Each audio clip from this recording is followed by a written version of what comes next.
Hello, and welcome to the Kathleen Spracklin podcast, where I'm on a mission to help you get a functioning Zettelkasten on your work table beside you in the fewest number of steps. Well, we have reached step 10, which is the conclusion of the series on the Minimalist Zettelkasten. You can have a complete Zettelkasten working on your desk in 10 simple steps. And you've already gotten 9 of them and you're practicing. Well, you might be surprised at what step 10 will tell you to do, because step 10 is to simply grow your Zettelkasten. Keep doing the things you've already learned how to do. Read those books, watch those videos. Every source, make a bib card for your source. Take notes on the back of your bib card. Then turn some of those notes into main cards in your main box. Find your spot where that card goes. Find the parent card that it wants to link to and assign it its number and index every word in the tagline. And when you do that, you are building a true, living, functioning Zettelkasten that is fully complete, fully functional in the simplest number of steps. But there's something else besides growing your Zettelkasten, and that is what you will ultimately do with your Zettelkasten. Now, I can't tell you what will come of your Zettelkasten. That's personal for you. But we will have a further series on producing output from your Zettelkasten. So this first series covers creating your Zettelkasten. But besides creating your Zettelkasten and growing your Zettelkasten, when you've become comfortable working with your Zettelkasten, when it's grown and you're starting to see connections coming out of it and it's starting to deliver on the dreams you had for your Zettelkasten, there's another thing that you should do, and that's share your love of the Zettelkasten with others, because it is such a powerful extension to the human brain, and we all need more powerful minds to face all of the challenges that life brings. So you can't really have a better thinking partner on your work table than a Zettelkasten. I can't speak for digital versus analog. I've never used a digital Zettelkasten. I've only used analog.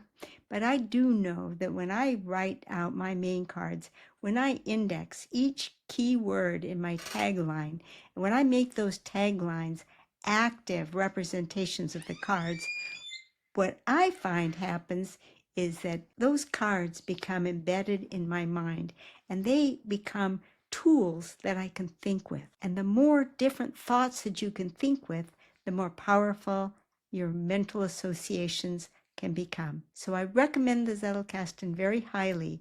Now, just because the series is over doesn't mean the question opportunities are past. I'm always ready to answer questions. You can ask your questions either at the video, if you go back through the Minimalist series, and one of the steps raises a question for you, you can ask that question there, or you can just pick whatever current podcast I have out for that day and ask your question there. I'm not particular about where you ask your question. I'm happy to help you get your Zettelkasten working on your work table. So did you think that you were basically already at step 9, just about finished with everything you needed to do? Well, try it out, see how it works, complete some of those books. We just touched on some of the books. One of the books we only did one note in a question. So work with it, build it out, and have fun with it. For my part, I've got a job to do now that I'm done teaching this course. Just in the process of teaching this course, look at all of the cards that I added to a brand new Zettelkasten right along with you guys to show you how to do it. Well, now what am I going to do with all of these main cards? Zeke here is my Zettelkasten. Oh boy, I've got a job to do because these guys now have to be filed in Zeke. I love the power that a Zettelkasten gives me and the joy that it's given to me, and I want to share that with others. So don't forget that, as being the second half of step 10.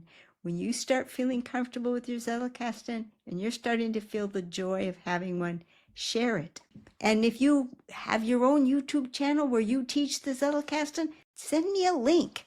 I'd love to watch you. I'll subscribe to you and cheer you on, because as many voices as we have out there spreading the word, the more the better. So enjoy your Zettelkasten, spread the word, and stay in touch.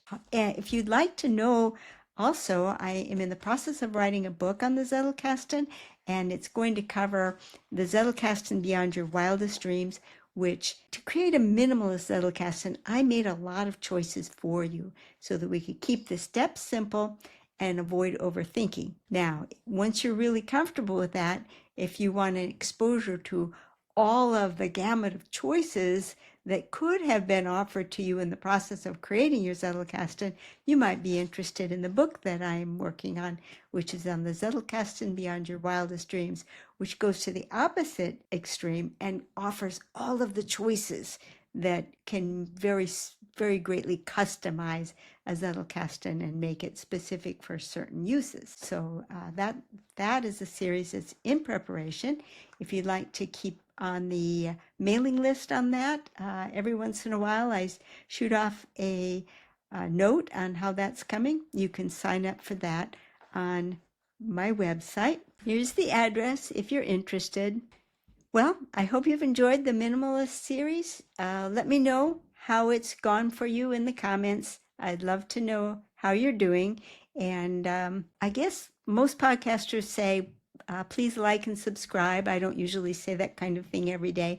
But if you did enjoy the series, please like and subscribe, and stay in touch, and we'll continue the journey together. Talk to you later. Bye-bye.